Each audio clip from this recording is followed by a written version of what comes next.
So you have all these commitments, and you have to, first of all, start a company, raise money. That's a commitment to investor. Hire somebody. That's a commitment to a person and their family as well. Let's be very mindful that families get involved when we do a startup journey. And you're building a product, you get your customer, you're making a commitment to your customer. It must be something that drives you, right, Vaughan? What is it that drives you to go through all of this? It sounds like pain every day. But what drives you?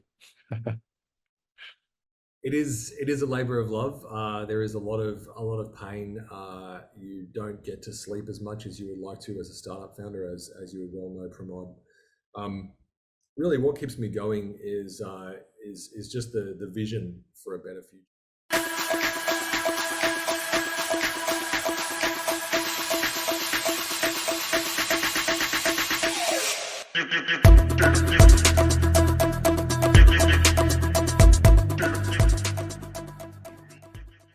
Hello, everyone. Welcome to our podcast. It's a privilege to be doing it with Vaughan Shanks today. Vaughan Shanks is a notable name in the cybersecurity field, currently serving as the co-founder and CEO of Cydarm Technologies.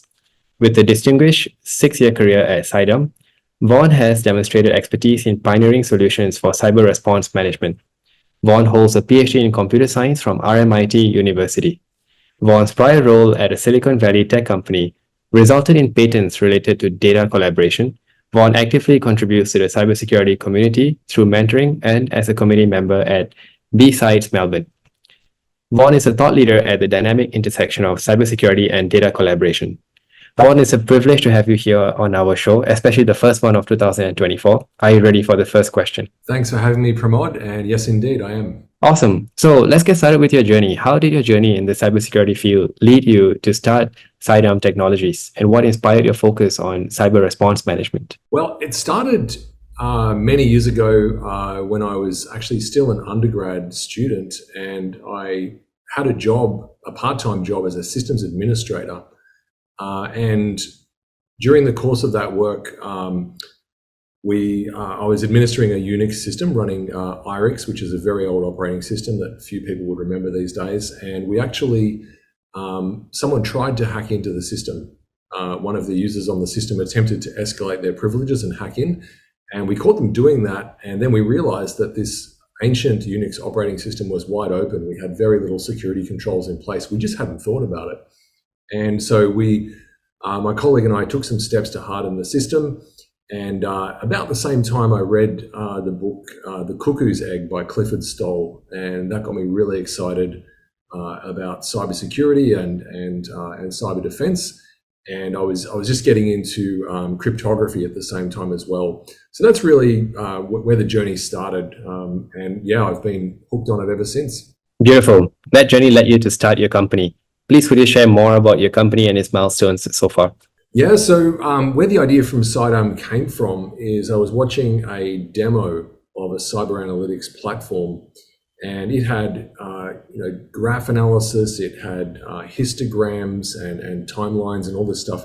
And at the end of it, the demonstrator, this was a cutting edge platform. The developer who was demoing said, and there we have it, the investigation is done. And I said, that's great, but what happens next? And he looked at me blankly and said, well, you would just get on the phone and call someone, tell them there's been a hacking attempt, basically. And this didn't sit well with me, because I know that's not how things work in the real world. You need to have follow through. There's got to be records kept, decision making, and recording observations, that sort of thing. And so I started thinking about this more and more. And I was already in my role building software for use in cybersecurity response. And I started asking a few former colleagues and friends of mine who work in security operations, and they said that this is a real problem for them, keeping status on where their investigations and their response activities are up to and who's working on what. And a lot of the time they're solving these problems using generic ITSM platforms and attempting to use Office software to put together reports from scratch. And I thought this is an area where I can have an impact and really improve and help to professionalize the state of the art. That's awesome. And since then, you started Cydarm Technologies. Can you share about the company and the milestones that you've proudly achieved? Yeah, so a lot of milestones. I think the first milestone was actually leaving the safety of a very well compensated full time job and going out on my own. Literally finished one job on Friday and started doing my own thing on Monday. So that's quite a big leap. I was helped along the way by getting into the CyRise Accelerator. So that's an accelerator program that used to run in Melbourne, Australia. And that actually taught me, as a computer scientist, a software engineer, I didn't know much about business, and it really helped to go through an accelerator program and learn all about sales and marketing and investment and all the things you need to do to run a startup. So that was a significant milestone, spending a few months in the accelerator program. Raising capital was obviously a significant milestone because suddenly I could afford to hire a team and spend money on the kinds of things you need to spend money on to start to really get a business off the ground. And then also landing my first customer was quite memorable. Very, very surreal kind of experience. You've been working on something for months and months, and then suddenly someone says they want to use it, and that's a really exciting thing. And when you start getting paying customers, it's a great experience. And I'd say too that along the way, just hiring people has been its own sort of milestone. We've hired some terrific people over the years, and just seeing the team build up and the maturity and the way the team executes is just really gratifying to watch.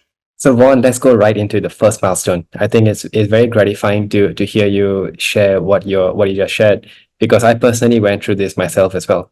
Living a job that pays you salary and then going into the world of starting something where, yes, you have a background working in a prominent Silicon Valley tech company, you spend time in the valley and so on, right?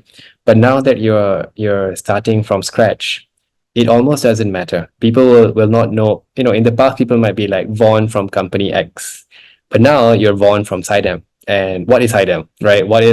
Who is Cydarm? Like, there's no credibility, there's no authority because you're just starting the company. So how did you decide that it's time for me now to start my business?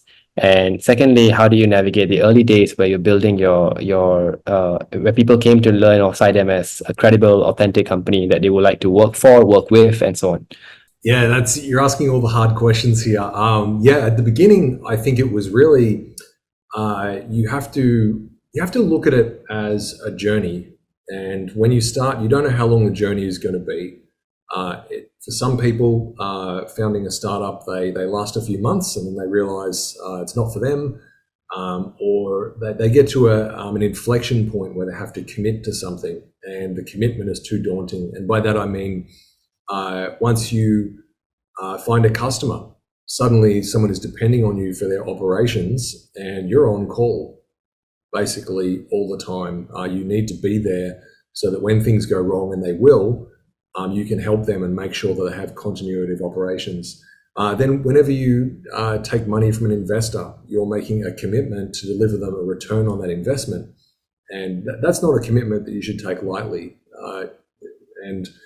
It's like you are signing up for a long journey once you take investor money.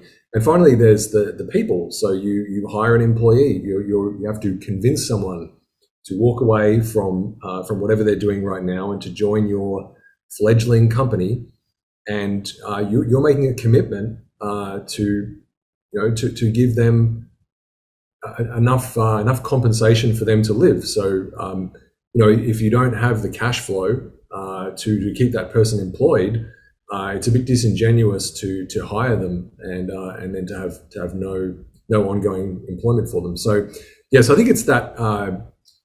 Those commitments to me are much harder than, as a software engineer, as a computer scientist, I thought there was very low risk that I would have trouble finding employment if I gave up on the journey. I could turn around and contact some recruiters and probably find something pretty quickly. The hard part is actually sticking at it and making those commitments. Yeah, and I think that's that's something people don't think about much. They're thinking more about how are they going to, how will they make money and how will they survive. I mean, the skills you learn doing a startup, I think, are broadly applicable to many other fields. And I think certainly the things you learn early in the journey make you a highly valuable employee at a number of companies. So I wouldn't worry too much about how you're going to make ends meet. It's more about how are you going to live up to the commitments that you receive from people. So you have all these commitments, and you have to, first of all, start a company, raise money. That's a commitment to investor. Hire somebody. That's a commitment to a person and their family as well. Let's be very mindful that families get involved when we do a startup journey. And you're building a product, you get your customer, you're making a commitment to your customer. For you to go through all of this and still continue despite, let's say, the macro headwinds, the year may not have been the best. Over the past 6 years, you've probably been through several ups and downs. And then looking forward, you can see good times, bad times, and so on, right? There must be something that drives you, right, Vaughan? What is it that drives you to go through all of this? It sounds like pain every day, but what drives you? It is a labor of love. There is a lot of pain. You don't get to sleep as much as you would like to as a startup founder, as you would well know, Pramodh. Really, what keeps me going is just the vision for a better future, and I think it's not just about the product that we're building and the mission that we serve. It's also about creating a company, so creating a staff of talented people, who work together as a team. And many of those people won't stick around for more than a few years. They'll go and find other jobs, but they will always have that history, that legacy of having worked at our organization and taking with them what they learned along the way.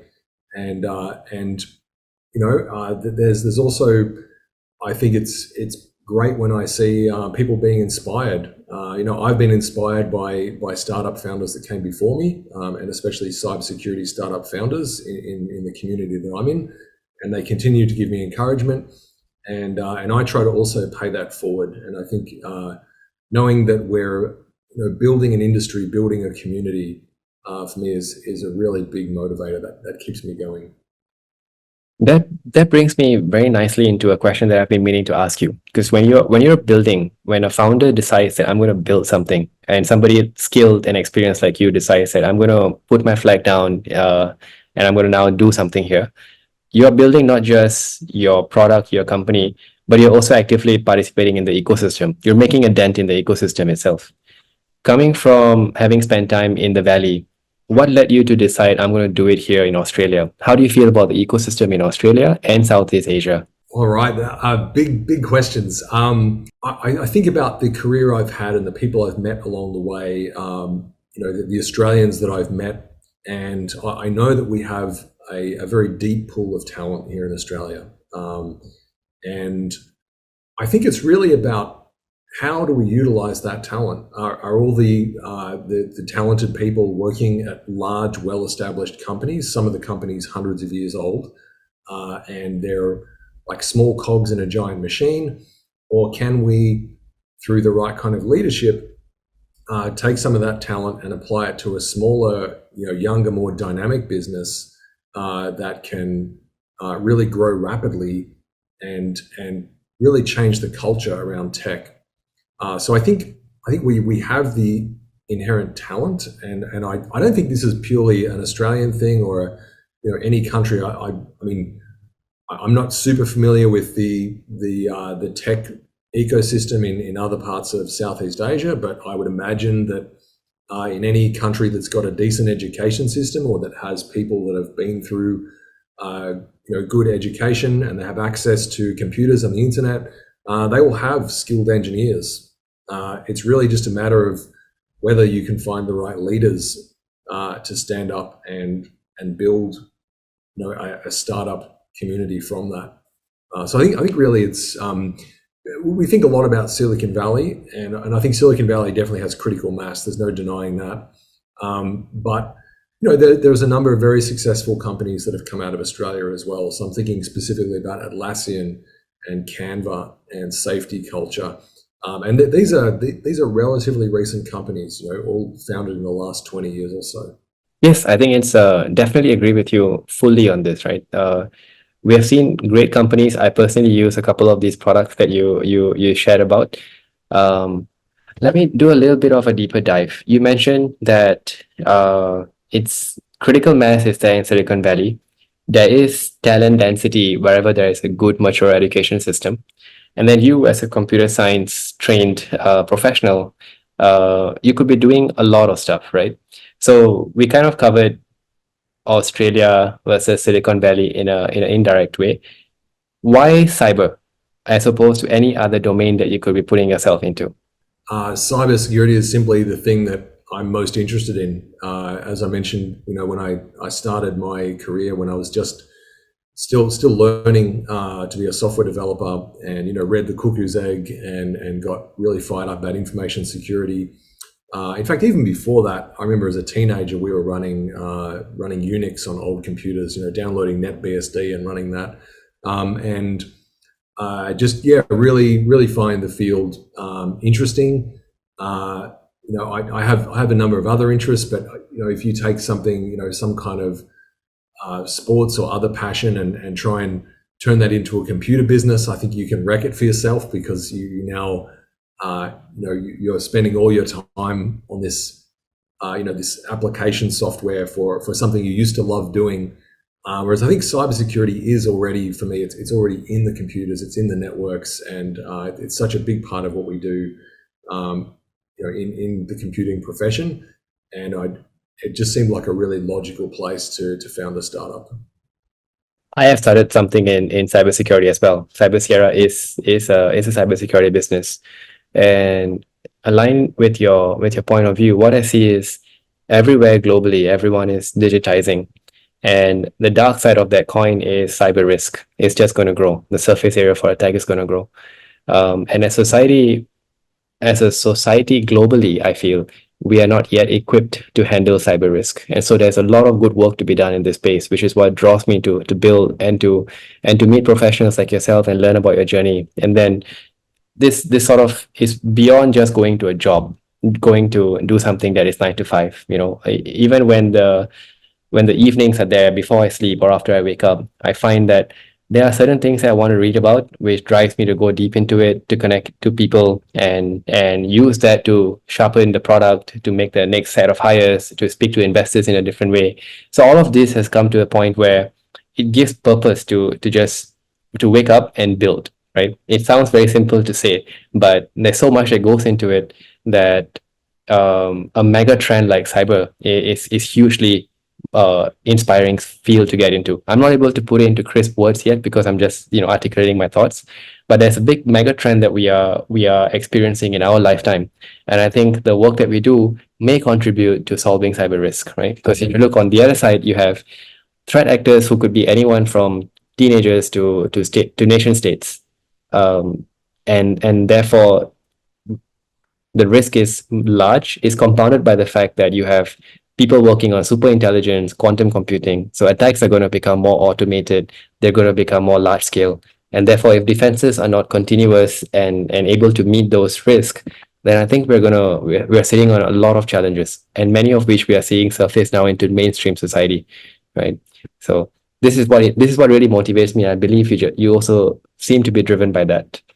Yeah, I definitely agree. I think when I started the company, I knew cybersecurity was as you say, a mega trend, but I didn't realize just how pervasive it would become over the last 6 years. And certainly, I don't remember back in 2017 hearing much talk about ransomware. Like, it was definitely a thing, but it wasn't um, as widespread a crime, and people just didn't think about having second factor authentication on just accounts they use for everyday things. In fact, quite common to have the same password everywhere and not to worry about it. And the proliferation of IoT and digital government, and I think we've really built out a whole lot of infrastructure very, very quickly, and only just realizing now that a lot of it is quite vulnerable and will continue to be. And then you've got this arms race between nation states, and you can easily hack into the other nation without provoking a war. And so people are taking advantage of that. It's a non-lethal and very effective way to project power that doesn't provoke a kinetic response. And I think that sort of low-level information warfare is going to dominate certainly the future of war. Well, at least I hope it will, because we don't want to see a large-scale kinetic war. So I think, if anything, I'm grateful that cyber can take the place of kinetic warfare. Yes, and in many instances, cyber is actually augmenting kinetic warfare. It's already happening right now, right? In this context, in this environment that we have defined, how would you describe in the work that you're doing? What are the factors that governments or organizations should consider when choosing an incident response platform? This is like a one part of a very big set of solutions that we need to have in our toolkit, right? So I'd like to ask you, what should we have in our toolkit, and what should we consider when we are looking to acquire a solution which is an incident response platform? Yeah, so I think, as you mentioned, it's part of a holistic solution, and you really need to start with your overarching goals. And those goals will be different depending on the type of organization and the threat model. And then you can work backwards from there into specific objectives. Now, a couple of specific objectives that are probably interesting to a lot of organizations right now are maintaining the confidentiality, integrity, and availability of the data and the services that they operate. And secondly, not to run afoul of government regulations. And I think that the second case is often not strongly linked to cyber operations or cyber defense, but it's increasingly so. And I think you just have to look at recent news where you have now cyber attacks that result in multi-million dollars damage and needing to restore systems, and you think, well, that's purely cleaning up after a crime. But then the regulatory hammer comes down, and now you can face fines and sanctions for having ineffective cybersecurity controls and ineffective cybersecurity processes. And so this is where, when you're choosing a platform, you need to think about not only how are you going to maintain fast and effective cyber response and consistent as well. And often you're doing this across a team of people with a mixed experience level and very often a mixed level of trust. For example, if you have external contractors, outside monitoring services, people who you need to collaborate with, but you don't necessarily trust them with all of the information that your organization is collecting as you do cyber response. And then the second part of this is how you can use the information that you collect during the prosecution of cybersecurity operations to tell a story of what you've done and be able to report effectively and quickly. And most jurisdictions now have 72-hour deadlines for regulatory reporting. So if you are in a regulated industry or a government agency, you need to be able to turn that information around quickly, have it complete and readily accessible, and with all the right metadata and security controls on it. And you also need to be able to report internally. So internal people in your organization need to know what is happening right now in this incident. You don't want to get dragged into long meetings and bridge calls. You want to be able to send the information out quickly or have people effectively look over your shoulder and see the appropriate level of detail. You also need to be able to, even if you don't have a major incident, over a period of time, it's useful to be able to characterize the sorts of activities that cybersecurity operations personnel are conducting. And this can give you insight into your control posture. At the end of the day, if cybersecurity operations is having to deal with an issue, it's because it wasn't automatically blocked by one of your existing controls. You might need to make a configuration change. You might need to deploy entirely new controls. So having that information can give you a better justification, or at least information on how to make decisions around your control posture and the efficacy of the response. So when people are actually responding to an incident, containing a threat, restoring service, if you're collecting statistics over time, of how much time is spent doing that, what's the duration, for example, of containment, then you can use that to compare it with industry averages. You can use it to compare with well-known rules of thumb, such as that an attacker can move laterally in less than 2 hours from the point of gaining a foothold, and you can use that to make resourcing decisions. And I think this is very important, especially when you're communicating to executives. Imagine talking to a CFO and trying to tell them about 0 days and nation state actors. Their eyes are going to glaze over. They're going to say, this just sounds like fear. If you can present them with an expected financial loss value and the probability that that's going to happen this year, that is how you get their attention, and that is how quantifying the cybersecurity operations can actually deliver you better results. So I guess what I'm trying to say is, the Cydarm platform takes a number of these ideas and combines it into a convenient form factor so that you can apply these ideas to your business. And certainly using either Cydarm or something like Cydarm is going to get you much closer to better and faster and more effective operations. Absolutely. So for cybersecurity operations, how can teams incorporate the lessons that they're getting from incidents into their day-to-day operational processes? Can you expand a bit on that? Yeah, so I think incorporating those lessons requires that you have record keeping. If no one can remember what happened, then it's very hard to avoid making the same mistakes over and over again, and it becomes like Groundhog Day. So by having a system of record and recording these incidents as you go, you can go back and do retrospectives and look at what could be improved. You can look at an incident that was successfully prosecuted and say, could we turn this into a playbook? That's one of the features we support, is integrated playbooks. You can even do things like tabletop exercises or a training investigation, facilitated by an instructor, and using the platform, record the information during that training, and then use that to shape the doctrine going forward. So I think there's a saying in the military that, we are talking cyber defense. It's got a lot of parallels with the military. There's a saying that we don't rise to the level of our aspirations, we fall to the level of our training. And so I think that training piece in particular is very important, and being able to take what you learn from training and apply that in live operations. This training, how often should such training be conducted?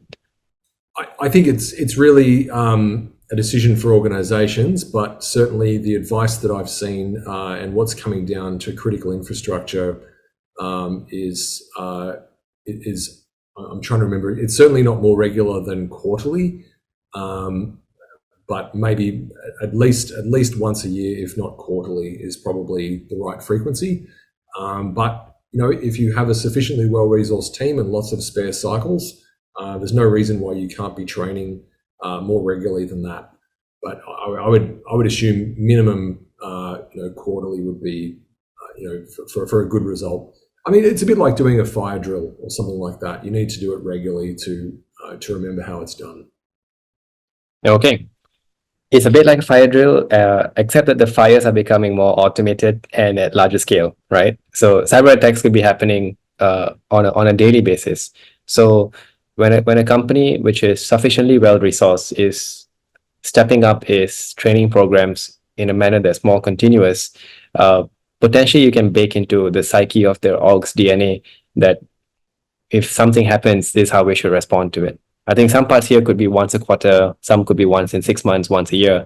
And then there's some things that need to happen on a regular basis. For example, what I'm seeing is API endpoints are getting probed continuously. There are scripts that are running on the internet which are looking for unauthorized, unauthenticated API endpoints, right? When those are found, that's the start of your breach. Like a control is breaking, a breach path has begun, and somebody is in your systems, at least trying to exfiltrate your data, right? That kind of training, that would require technical skill training for developers who are building these API endpoints, right? That training will probably differ from training somebody who is going through counter phishing exercises where emails are getting sent, you're getting tricked into clicking on links that compromise your system, compromise your credentials, at least, right?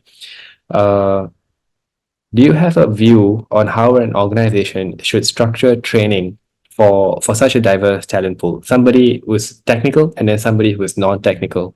Yeah, it's a great point, Pramod, and I guess I have been talking mostly about how to train the security operations team. But if you think of your larger organization as kind of like a layer 8 firewall, there are, people say that, or I should say, it has been said that people are the weakest link.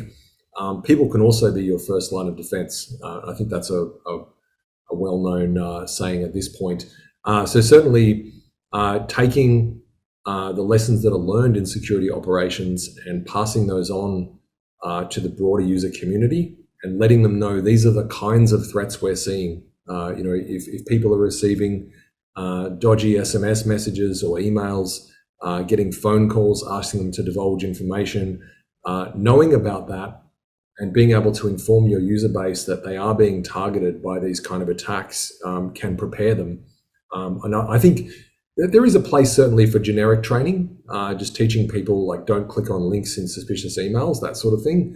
But you can tailor that a lot better when you're taking the lessons learned from security operations in your organization and giving that to the people who work in your organization, because your threat model might be different. There's different types of threat actors going after you, and maybe a different heightened state of awareness depending on what kind of digital assets you're operating.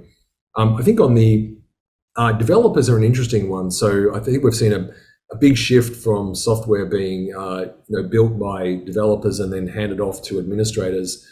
We now have this DevOps model in modern organizations where the developers are also doing the operational management of the platform, cradle to grave, basically.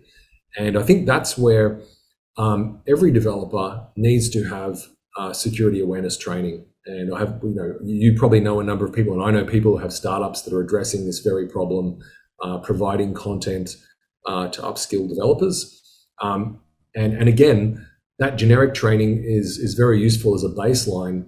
But in the event of an incident, it would be useful for a development team to understand where the vulnerabilities in their specific platform is. And I think a security operations team working hand in hand, collaborating with developers in their own organization can act as a force multiplier for the SOC team, but also can uplift the knowledge and the skills of the developers. Excellent one. This is a great point that I would like to build on.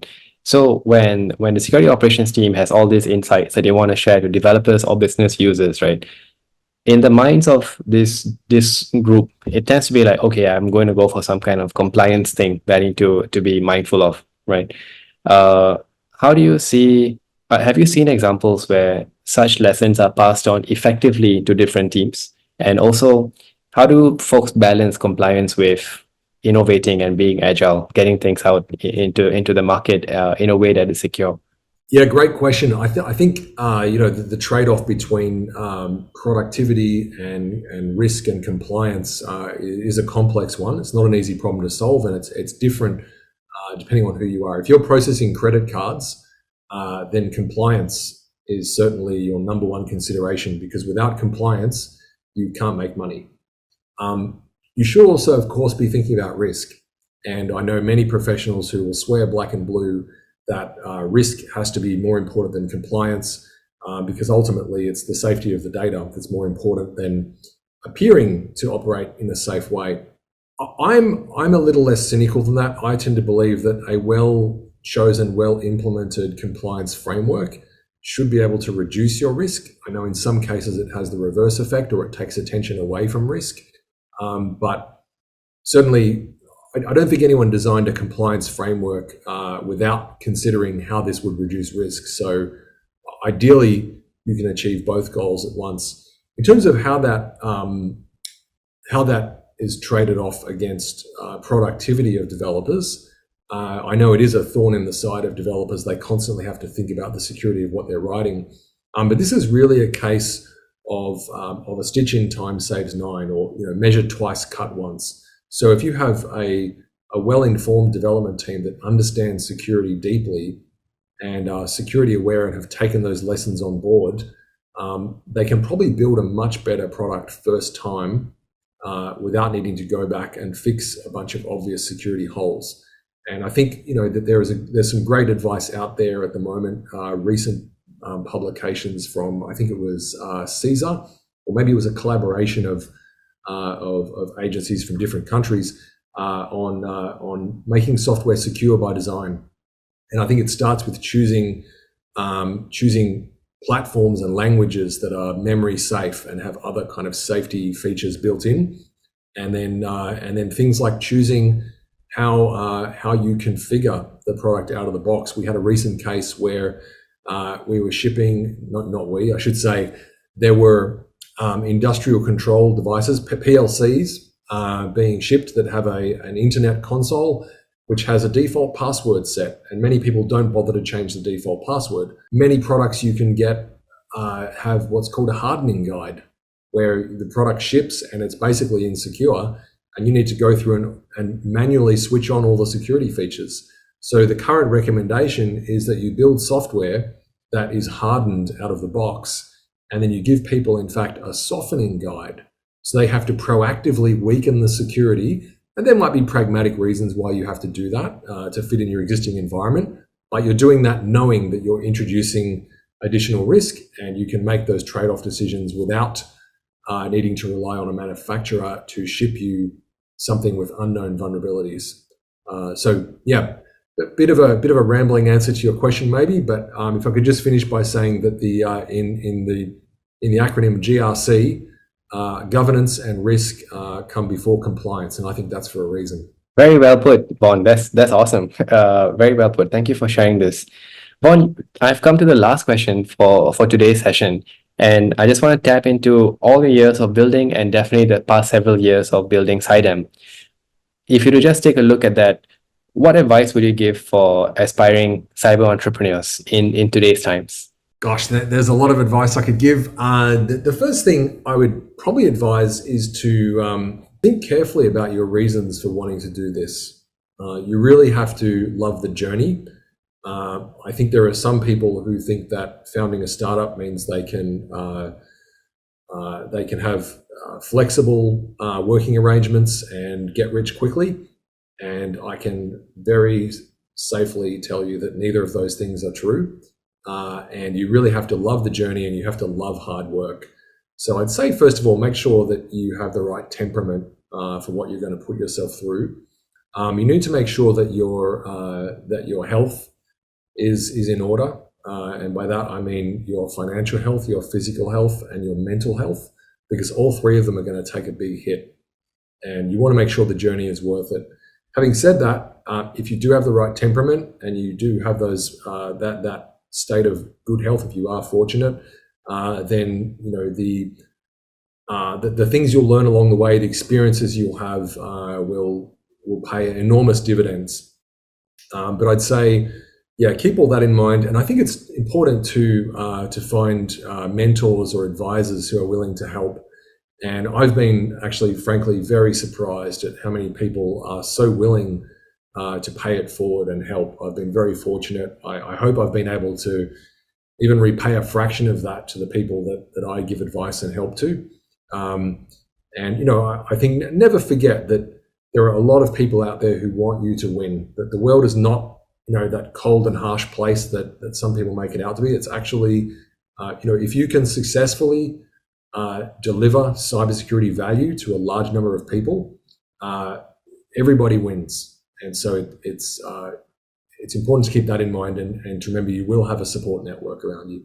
These are all very memorable nuggets of guidance. Thank you so much for your time, Vaughan. We'll keep this in mind, and we hope to have you back for more discussions as well. Thanks for having me, Pramodh. Delightful to speak to you. Really enjoyed this. Thank you.